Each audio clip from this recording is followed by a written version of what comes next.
Hello छात्रों, कल हमने सारणिक का तो दो टॉपिक, एक तो उपसारणिक और एक सैखन पढ़ा था। एक उपसारणिक और एक सैखन। उपसारणिक का संकेत बताया था आपको, ए स्मॉल ए आई जे की उपसारणिक होगी कैपिटल ए आई जे, ठीक है। और सैखंड आपको बताया था, जैसे उपसारणिक होती क्या है, जिस अवयव की उपसारणिक आपने बतानी है उस अवयव की पंक्ति तथा स्तंभ को छोड़कर जो सारणिक बचती है वो उपसारणिक कहलाती है। सैखंड बताया था, ए आई जे का सैखंड क्या होता है, F I J. F I जे क्या होगा, उपसारणिक निकालनी पड़ती है, फिर हमें उपसारणिक का चिन्ह बताना पड़ता है कि वे प्लस का है या माइनस का है, ठीक है। इसके बाद सारणिक के गुणधर्म, सारणिक के गुणधर्म आपको कल नोट्स में भेजे थे, 4 पॉइंट लिए थे शायद। तो पहला पॉइंट क्या है, यदि किसी सारणिक की पंक्तियों को स्तंभ में बदल दे, स्तंभ को पंक्तियों में बदल दे तो सारणिक के मान में कोई बदलाव नहीं होता है। पंक्तियों को स्तंभ में, स्तंभ को पंक्तियों में बदल दे तो सारणी के मान में कोई बदलाव नहीं होता है, ठीक है। इसको क्या कहते हैं, मैट्रिक्स में पढ़ा था हमने, सारणी मैट्रिक्स में पंक्तियों को स्तंभ बदलते हैं, स्तंभ को पंक्तियों में, तो उसे परिवर्त कहते हैं, ठीक है। तो एग्जांपल लेते हैं हम, डेल्टा कोई सारणी है, ये 2 3 1 1 3 1 2 1 2, तो इसका मान निकालते हैं। 2 6 माइनस 1 माइनस 3 के लिए 2 माइनस 2 1 के लिए 1 माइनस 6 कितना आएगा, 2 इंटू 5, ये 0 हो जाएगा, ये -5 हो जाएगा, तो 10 माइनस 5 बराबर कितना, 5। अब इसका परिवर्त निकालने पर, यानी पंक्तियों को स्तंभ में बदल दे, स्तंभ को पंक्तियों में बदल दे, तो डेल्टा 1 मान लेते हैं। तो क्या 2 3 1 1 3 1 2 1 2, तो इसका मान क्या आएगा, 2 के लिए 6 माइनस 1 1 के लिए -1 6 माइनस 1 2 के लिए 3 माइनस 3, तो ये 10 माइनस 5 कितना आ गया, 5। तो देखो डेल्टा और डेल्टा 1 जो है बराबर मान है, तो ये पहली प्रॉपर्टी है, ठीक है। यदि हम किसी भी मान को आप बदलते हैं, परिवर्त निकालते हैं, तो उसको कोई परिवर्तन नहीं होता है। या आप ये कह सकते हैं, ये ए है, ये सारणिक 80 की सारणिक और 80 सारणिक का मान बराबर आएगा।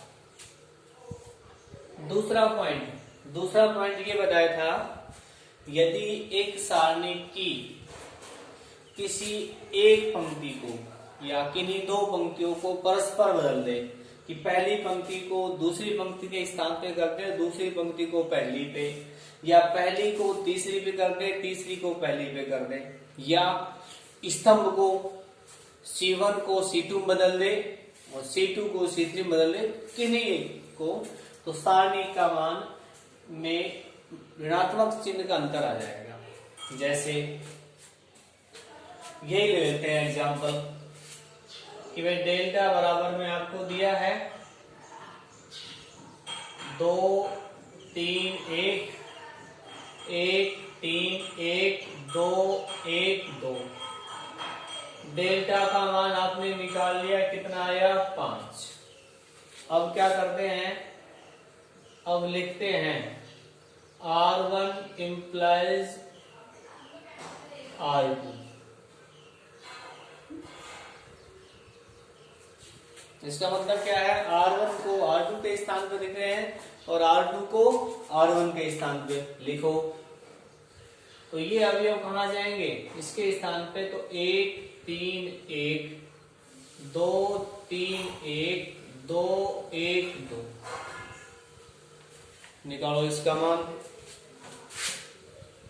1 6 माइनस 1, 3 के लिए 2 माइनस 2, 1 के लिए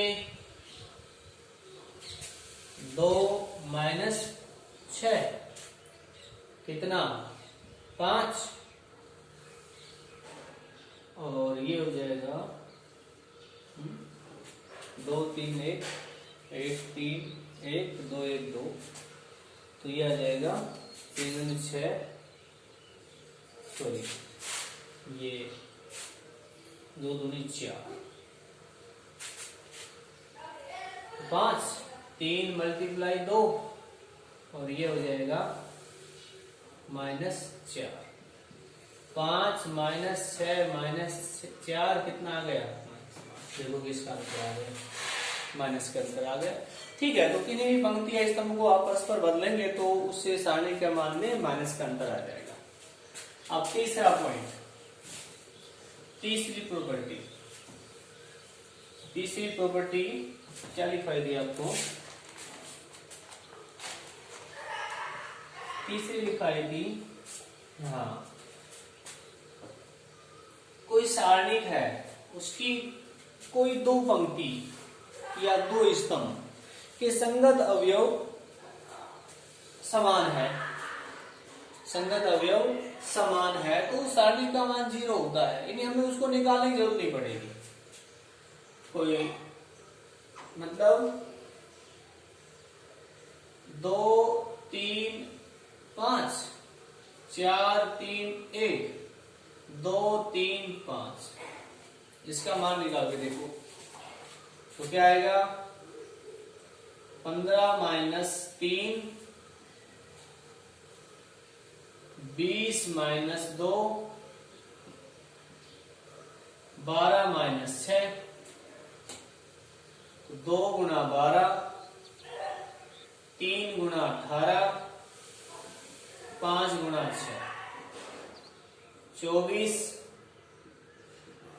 54 प्लस 30, कितना आ गया 0। अब ऐसा है तो आपने ये निकालने की आवश्यकता नहीं है, तो यहां यह लिख देंगे कि R1 तथा R3 के अवयव समान है, तो इसको डेल्टा लेते हैं, तो डेल्टा इक्वल टू 0 लिख देंगे। ठीक है, ये है आपकी P3। P3 के बाद P4। P4 क्या है, P4 क्या है, P4 है जो आपको बताया था कि कोई सारणिक है डेल्टा, कोई भी 2 1 3 1 2 5 3 1 4, कोई भी सारणिक है। इस सारणी को आपने अचर संख्या से गुणा किया, आपने इसको मान लो आपने k से गुणा किया, तो ये इधर भी k से गुणा होगा, तो ये k जो है किसी एक पंक्ति या किसी एक स्तंभ से गुणा होगा। कहने का मतलब है किसी सारणिक को अचर संख्या से गुणा करने पर वो अचर संख्या सारणी के किसी एक पंक्ति या एक स्तंभ से ही गुणा होता है। ठीक है, तो इसमें हम के ए बराबर क्या लिख देंगे, इसको ये लिख सकते हैं 2 के 3 के 1 2 1 3, 5, 4 या आवश्यकता के अनुसार हम लिख सकते हैं। हो सकता है हमें आवश्यकता हो इससे गुणा करने की, तो इससे गुणा कर देंगे के को। 3 के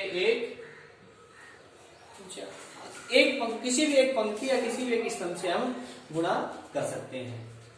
तो इसका मतलब अब यदि आप इसको के क्यूब से गुणा करते हैं, के क्यूब से गुणा करते हैं, तो यहां पे कितना आएगा के क्यूब। तो 2, 1, 3, 1, 2, 5, 3, 1, 4। तो अब हम यहां क्या लिखते हैं, एक के को इससे गुणा कर देते हैं, बचे के स्क्वायर। एक के को इससे गुणा कर देते हैं, बचे के इससे गुणा कर देते हैं। तो क्या आ जाएगा 2 के और ये के 3 के 2 के 5 के 3 के 4 के, ये हो जाएगा के।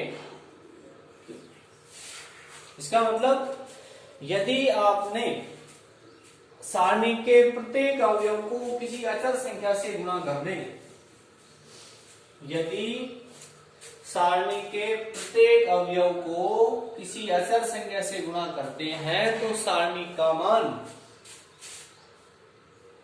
k की पावर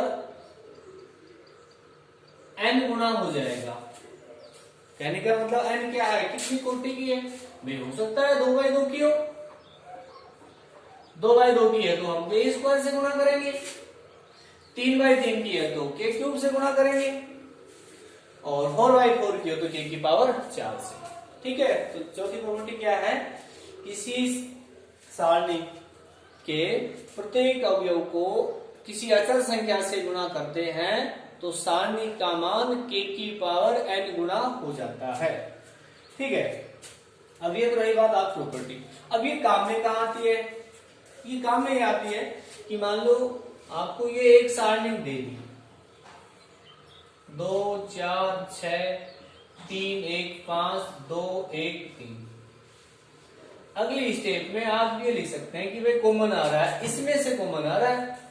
तो सारणी में यही तो है कि या तो एक पंक्ति से कॉमन आएगा या एक स्तंभ से कॉमन आएगा। तो ये 2 कॉमन आ रहा है, कितना बचेगा 3, 3, 1, 5, 2, 1। ठीक है, मैट्रिक्स में ऐसा नहीं है, मैट्रिक्स में से सभी अवयव से कॉमन आता है। ठीक है, गुणा भी कर सकते हैं और कॉमन भी ले सकते हैं। अगली प्रॉपर्टी नंबर 5। तो अगली प्रॉपर्टी नंबर 5 क्या है, आपके पास कोई एक सारणिक है,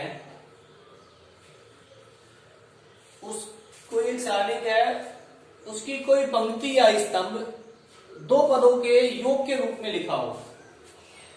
कोई सारणिक है, उसकी पंक्ति या स्तंभ 2 पदों के योग के रूप में लिखा हो, तो उसे 2 सारणिक के रूप में लिख सकते हैं। देखो कैसे, A, B, C, P, Q, R, X, Y, Z।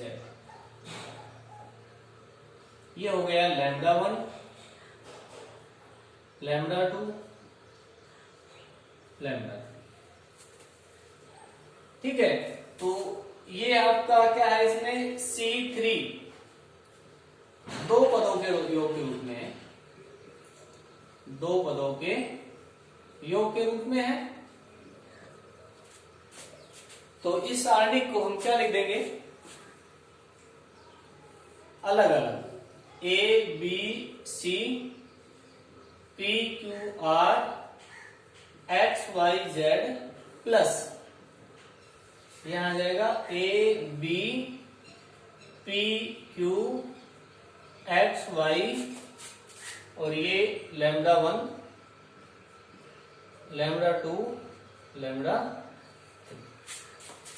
ध्यान रहे, ये 3/3 की है तो ये भी उतनी ही कोटि की रहेगी, 3/3 की दोनों। ज्यादा काम में नहीं आती है ये प्रॉपर्टी। अब है अगली प्रॉपर्टी, प्रॉपर्टी नंबर 6। ये प्रॉपर्टी 3 से मिलती जुलती है। प्रॉपर्टी 3 क्या थी कि A B C X Y Z. 3 ये थी कि किन्हीं दो पंक्ति या किन्हीं दो स्तंभ के अवयव समान हो तो उसका मान 0 होता है। तो प्रॉपर्टी 6 क्या है, किसी सारणिक में इन्हीं दो पंक्तियों के अवयव समानुपाती हो या स्तंभ के अवयव समानुपाती हो तो उस सारणी का मान भी 0 होता है। जैसे ये ले लिया आपने 5, 10, 15, ये ले लिया आपने 10, 20, 30, 1, 3, 2, 5।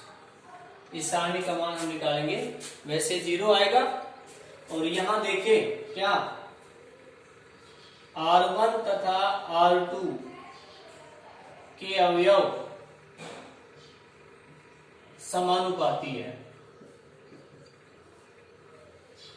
5:10, 10:20, 15:30, 1:2, 1:2, 1:2। तो आप कह सकते हैं डेल्टा 1 = 0 या डेल्टा 1।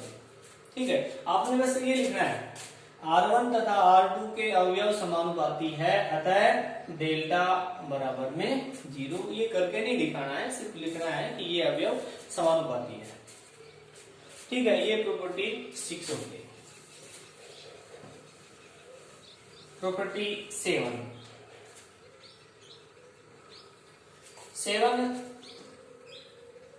क्या है, डेल्टा बराबर ये है, मान लो A11, A12, A13, A21, A22, A23, A31, 32, 33।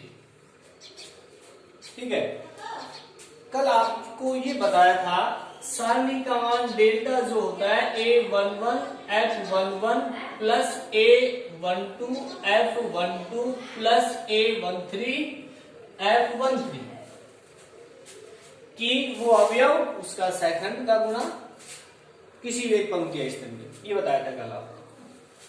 ठीक है, ध्यान होगा ये A11 F11 A12 F12 A13 F13।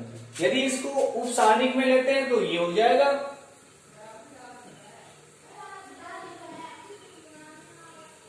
A12 A13 और A, मतलब ये इक्वल होता है। ठीक है, अब 7th प्रॉपर्टी क्या है, किसी एक पंक्ति के अवयव, एक पंक्ति के अवयव कोई भी आपने हमने पहले ले ली,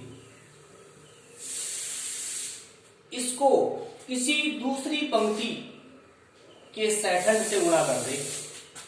ये ले लिया हमने, इसका सेकंड क्या होगा F21, इसका क्या होगा F22, इसका क्या होगा F23, उनका योग 0 होता है।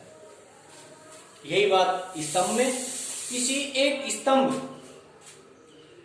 ये ले लिया आपने पहला ही, तो कोई एक स्तंभ ले लो, उसका सेकंड ये ले लो आप F13 F23 F33 का योग कितना होगा 0। ठीक है, यदि उस अवयव को दूसरी पंक्ति के सेकंड से गुणा करेंगे तो योग 0 आएगा। यदि उसी अवयव को उसी सेकंड से गुणा करेंगे तो योग सारणी निकाल जाएगा। ठीक है, तो ये प्रॉपर्टी हो जाएगी आपकी 7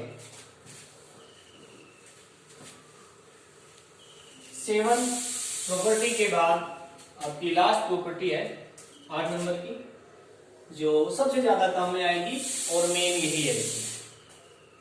देखो क्या है, ये कोई सारणिक है, कोई भी आपने ले ली,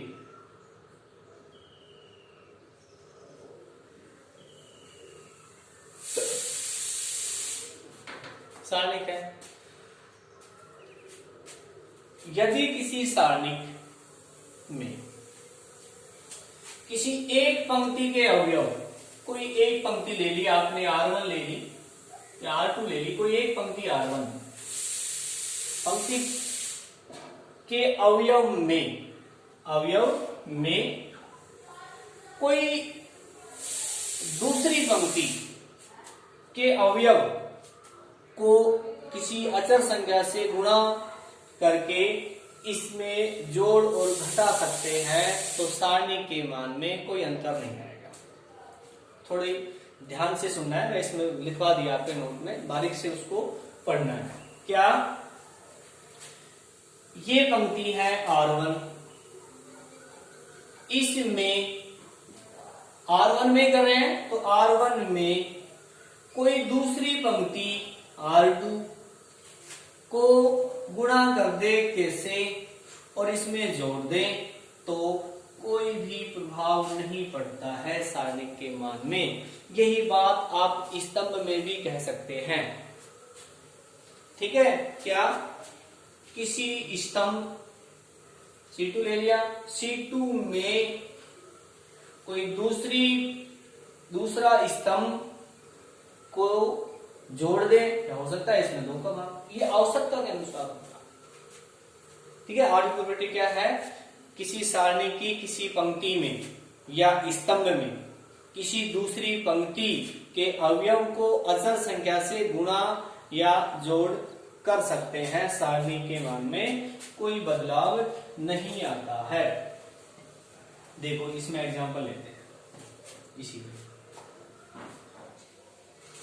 इसको लिखते कैसे, पहले वो देख लो कि भाई आपने R1 में बदलाव करना है, हो सकता है आपको जरूरत हो R1 और R2 को जोड़ने की। आपने C3 में बदलाव करना है तो C3 माइनस में 2C1 हो, आवश्यकता के अनुसार होगा वो। ठीक है, C2 में करना, हो सकता है आपने सारी जोड़ना पड़ जाएगा। ठीक है, अब इन तीनों में एक विशेष ध्यान ये है, देखो ये R1, ये C3 है, ये C2 है, जिसमें बदलाव करेंगे वो पहले लिखी जाएगी और उसमें कुछ गुणा भाग नहीं होगा, बाद के वाले में गुणा भाग होगा। ये C2 है, C2, C3 है, C3, R1 है, R1। हो सकता है आपने R2 की जरूरत पड़ो, R2 माइनस में R1 हो या प्लस R2, यहां तो R2 ही आएगा। ठीक है, तो ये नोट्स में मैंने लिखवा दी है, आपको उसमें उतार लेना है इनको। अब ये एग्जांपल बता रहा हूं मैं आपको।